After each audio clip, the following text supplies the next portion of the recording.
நாங்கள்லாம் சின்ன பிள்ளையில் வந்து மேல் தேய்ச்சி குளிப்பாட்டுறதுக்கு அப்படின்னா நலுங்கு மாவுன்னு ஒன்று பயன்படுத்துவோம். நலுங்கு மாவுன்னு கொடுக்குறீங்களே, இது சேஃபா, உர மருந்தெல்லாம் சேஃபா அப்படின்னு ஒரு கொஸ்டின் எல்லார்ட்டையும். பேபி ஆயில், மசாஜ் ஆயில், இது வந்து காலகாலமாக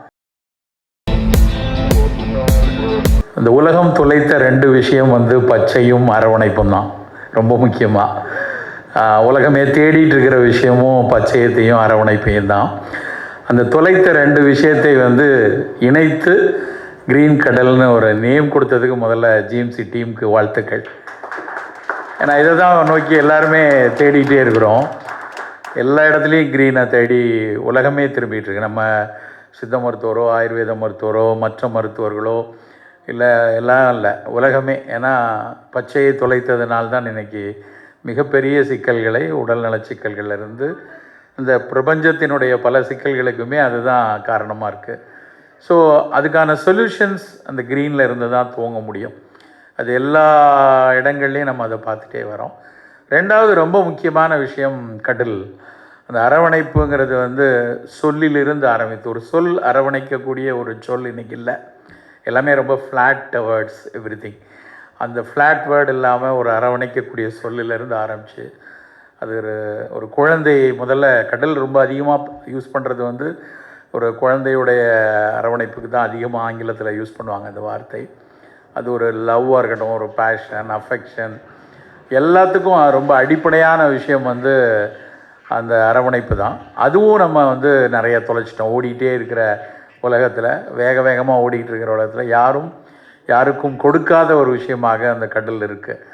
அந்த அந்த அந்த தொலைந்தவற்றை கொடுக்க வேண்டும் அப்படிங்கிற ஒரு சிந்தனை வந்து ரொம்ப பாராட்டுக்குரிய ஒரு விஷயமா இருக்குது. அந்த அடிப்படையில் துவக்கக்கூடிய இடம், ஒரு மனித வாழ்க்கையினுடைய உடல் நலத்தினுடைய துவக்கம் வந்து குழந்தை பருவத்திலிருந்து வந்தால் தான் சரியாக இருக்கும்.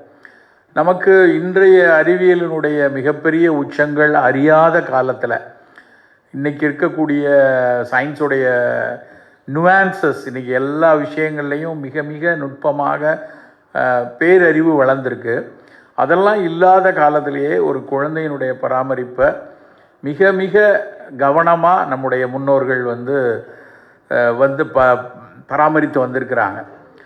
ஆயுர்வேதமும் சரி, சித்த மருத்துவமும் சரி, எல்லா பாரம்பரிய மருத்துவ முறைகள் அத்தனையும் சரி, இதை வந்து அதிலிருந்து அவர்கள் அந்த காலகாலமாக பயன்படுத்தி வந்த விஷயங்கள்ல இருந்து தான் அதை தத்துவார்த்தமாக புரிந்து அது ஒரு ப்ராடக்டாக, அது குழந்தைக்காராக இருக்கட்டும், இல்லைன்னா பெரியவங்களுக்காக இருக்கும், அப்படி தான் அது எவால்வ் ஆகுது.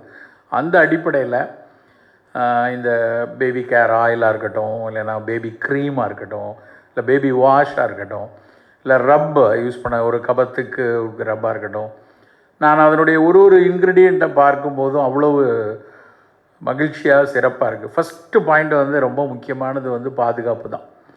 அவ்வளோ ஒரு டெண்டர் ஸ்கின்னாக இருக்கக்கூடிய ஒரு குழந்தையுடைய ஸ்கின்னில் எந்த விதமான ஒரு சிறு காயங்கள், சிறு சிராய்ப்புகள், சிறு தவறுகள் நிகழ்ந்துடக்கூடாதுங்கிறதுல.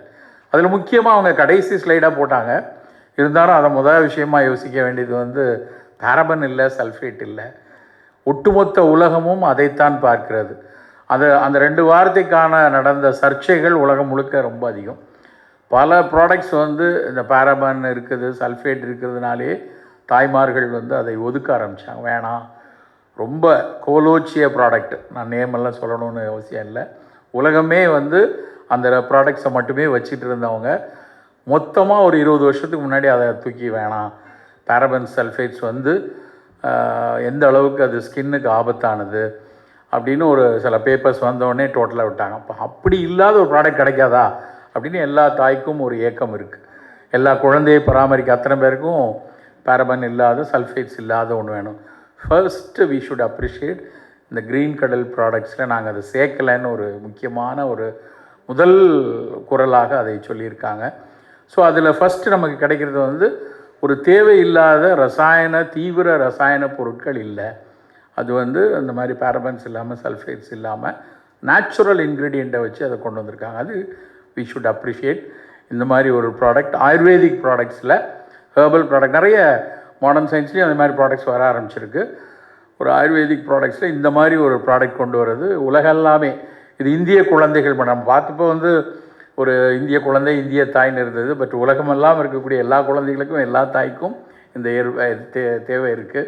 So the world wide this product will reach globally because it doesn't have any paraben, sulfate, anything is there, and all other ingredients what they had used வந்து it's globally it will reach. So அதுவும் ஆன்லைனில் தான் first வந்திருக்காங்க. So globally it will get connected very soon அப்படிங்கிற ஒரு பெரிய confidence இருக்குது. ரெண்டாவது எனக்கு மனது கவர்ந்த விஷயம் வந்து நாங்கள்லாம் சின்ன பிள்ளையில் வந்து மேல் தேய்ச்சி குளிப்பாட்டுறதுக்கு அப்படின்னா நலுங்கு மாவுன்னு ஒன்று பயன்படுத்துவோம். நலுங்கு மாவு தெரியாத தாய்மார்கள் கிடையாது. நான் இன்றைக்கு 25 வயதில் இருக்கக்கூடிய ஒரு தாயிடம், இளம் தாயிடம் வீட்டில் நலுங்கு மாவு செஞ்சிங்களா, உரமாத்திரை பண்ணிங்களா அப்படின்னா தெரியாது. அவங்களுக்கு அதுக்கான நாலேஜும் இல்லை, அதுக்கான டைமும் இல்லை. ஆனால் அந்த ரெண்டை பற்றின பெரிய கேள்விகள் மட்டும் இருக்கிறது. இது சேஃபா, நலுங்கு மாவும் கொடுக்குறீங்களா, இது சேஃபா, உர மருந்தெல்லாம் சேஃபா அப்படின்னு ஒரு கொஸ்டின் எல்லார்ட்டையும் அது வரும். அதுக்கு இவங்க நாங்கள் யூஸ் பண்ணக்கூடிய அந்த பேபி வாஷில் வந்து அந்த நலுங்கு மாவினுடைய ரொம்ப அடிப்படையான விஷயம் பாசிப்பருப்பு தான். அந்த க்ரீன் கிராம் தான் அதனுடைய மூங் தால் அப்படின்னு சொல்லக்கூடிய க்ரீன் கிராம் தான் அதனுடைய மேஜர் இன்க்ரீடியன்ட். அதை வந்து ஒரு பேபி வாஷ்க்கு அவங்க யூஸ் பண்ணுறது, சோப்புக்கு யூஸ் பண்ணுறது அது ரொம்ப மகிழ்ச்சிக்குரிய விஷயம். ஏன்னா காலகாலமாக குழந்தைக்கு வீட்டில் குழந்தை பிறந்தாங்கன்னா முதல்ல பாசிப்பருப்பு மாவை வந்து அரைச்சி வச்சுட்டு அதை வச்சு தான் மேலே தேய்ச்சி குளிப்பாட்டணும். பாலக்கரப்பான் அப்படின்னு சொல்லுவாங்க. ஆயுர்வேதத்துலேயும் உண்டு, சித்தாலேயும் உண்டு.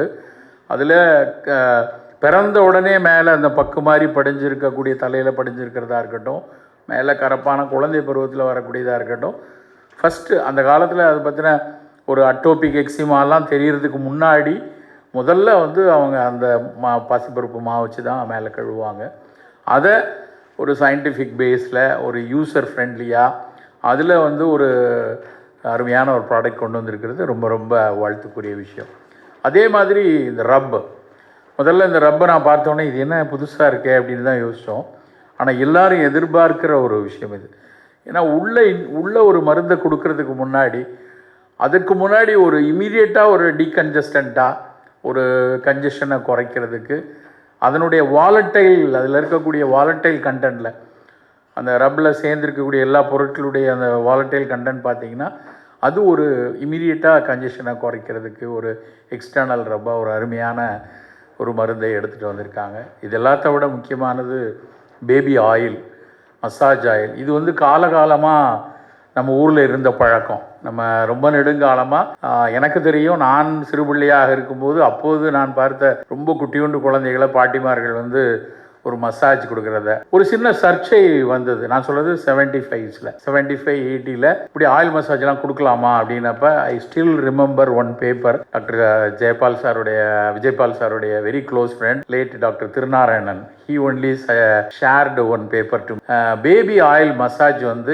எந்த அளவுக்கு குழந்தைகளுடைய உடல் நலத்துக்கு, அதாவது ஸ்பெசிஃபிக்காக இன்னும் எனக்கு ஸ்டில் ரிமெம்பர் 35 years பிஃபோர், ஒரு நாள் 2 நாளில் 30 வருஷம் முன்னாடி, ஏன்னா நாங்கள் பல இடத்துல ஒரு எவிடன்ஸாக அதை காமிச்சிட்டு இருப்போம். அந்த பேபி மசாஜ் ஆயில் பண்ணும்போது உடம்புக்கு நல்லது செய்கிற பல சுரப்புகள் உடம்புல கொடுக்குது அப்படின்னு ஒரு மிட்வைஃப்ஸ் அண்ட் நர்சிங் பண்ணக்கூடிய பிரிட்டிஷில் இருக்கக்கூடிய ஒரு மிட்வைஃப்ஸ் அவங்க பண்ணி ஸ்டடி பண்ண ஒரு பேப்பர். அந்த காலத்தில் அது வந்து 30 years பிஃபோர் பப்ளிஷ் ஆச்சு. இந்த எண்ணெய் தேய்ச்சி குளிக்கிறதுனால பிரயோஜனம் இருக்கா இல்லையான்னு ஒரு டிபேட் வந்தப்ப அந்த பேபி ஆயில் எப்படி வந்து குழந்தைக்கு யூஸ் பண்ணுறாங்க, அது எவ்வளோ பெட்டராக இருக்குது அப்படின்னு அந்த பேப்பரை தான் நாங்கள் வந்து சான்றா எடுத்து காட்டோம். பாருங்க, அன்னை யூகேலேயே அது பண்ணியிருக்காங்க. அப்போ நம்மளாம் அதை எங்கள் இதில் இது தாண்டி எண்ணெய் குளியல்ங்கிறது ஒரு மிகப்பெரிய ட்ரீட்மெண்ட்டாகவே நாங்கள் வேறு இதுக்கெல்லாம் யூஸ் பண்ணு சொல்லுவோம். ஸோ இந்த பேபி ஆயில்னு இதை பார்த்தோன்னே எனக்கு அந்த பேப்பர் தான் ஞாபகம். ஸோ ஒரு நல்லெண்ணெயாக இருக்கட்டும், தேங்காய் எண்ணெயாக இருக்கட்டும், ஒரு தெரப்பியூட்டிக்கலாக பெனிஃபிஷியலாக இருக்கக்கூடிய எண்ணெயை குளிர்ச்சி ஆக்கிறதுக்கு வந்து சோற்று கற்றாழை யூஸ் பண்ணியிருக்காங்க. இந்த மாதிரி பொருட்களை வைத்து தைலம் உடலுக்கு அந்த ஒரு மசாஜிங் கொடுக்கும்போது குழந்தைக்கு முதல்ல ஒரு லென்த்தியான தூக்கம் கிடைக்கும். தூக்கத்தில் தான் குழந்தை வந்து நல்லா அதனுடைய மெட்டபாலிசம் நல்லா இருந்து எடை கூடுவதாக இருக்கட்டும், வளர்ந்தா இருக்கட்டும். சார் பீடியாட்ரிஷியன் நடத்து பேசுவாங்க, ஒரு தூக்கம் ஒரு குழந்தைக்கு எவ்வளோ முக்கியம்னு அவங்களுக்கு தெரியும். அவங்க நல்லா தூங்குறாங்களாங்க ஃபர்ஸ்ட் கொஸ்டினே கேட்கறது. ஸோ அப்படி ஒரு தூக்கத்தை தூண்டக்கூடிய ஒரு பேபி ஆயில், இப்படி ஒரு எக்ஸ்டர்னல் மெடிகேஷன்ஸில் எக்ஸ்டர்னல் தெரப்பியூட்டிக்காக இருக்கிற ஒரு ப்ராடக்ட். இதை வந்து ஒரு டக்குன்னு பார்த்து காஸ்மெட்டிக்னு சொல்லிட முடியாது. இது பார்ப்பதற்கு வந்து அதனுடைய மிக அழகான, வழக்கமாக அப்பெக்ஸோடைய மிகப்பெரிய விஷயமே பார்த்தீங்கன்னா அதனுடைய வடிவமைப்பு. ஐநோ இந்த டீம் வந்து அதனுடைய எக்ஸ்டர்னல் வடிவமைப்பில் ஒவ்வொன்றிலையும் மிக துல்லியமாக அவங்களுடைய அப்பெக்ஸோட அதர் ப்ராடக்ட்ஸ், ஜிஎம்சியோடைய அதர் ப்ராடக்ட் நாங்கள் நிறைய யூஸ் பண்ணிட்டு இருக்கோம். அவங்க ரொம்ப அதனுடைய லேபிளிங், அதில் இருக்கிற டிரான்ஸ்பரன்ஸ், அதில் கொடுக்கக்கூடிய இன்ஃபர்மேஷன், பர்டிகுலர்லி இந்த ஸ்ரீதர், பாலாஜி இவங்கெல்லாம் எங்கள்கிட்ட பார்க்க வரும்போது அவங்க சொல்லக்கூடிய இன்ஃபர்மேஷன், எப்போவுமே ஒரு கான்ஃபிடென்ஸ் வந்து ஃபஸ்ட்டு வர்றது அதில் கொடுக்கக்கூடிய டிரான்ஸ்பரண்ட் இன்ஃபர்மேஷன் தான். அதில் அவங்க அதில் சொல்லக்கூடிய விஷயங்கள் எல்லாத்தையும் பார்க்கும்போது பார்ப்பதற்கு ஒரு டக்குன்னு ஒரு பெரிய காஸ்மெட்டிக் டிவிஷன் அப்படிங்கிற அந்த ஃபீலை தாண்டி அது அக்கறையான ஒரு தெரப்பியூட்டிக் டிவிஷனாகவும் எனக்கு மனசில் படுது. அந்த வகையில் இந்த ஜேஎம்சி ப்ராடக்ட் இது ஒரு அவங்க இன்னொன்று ராகவன் சார் பேசும்போது லைட்டாக சொன்னார், இது வந்து துவக்கம் தான், இன்னும் வர இருக்குது நிறையா அப்படின்னு சொன்னாங்க. I appreciate.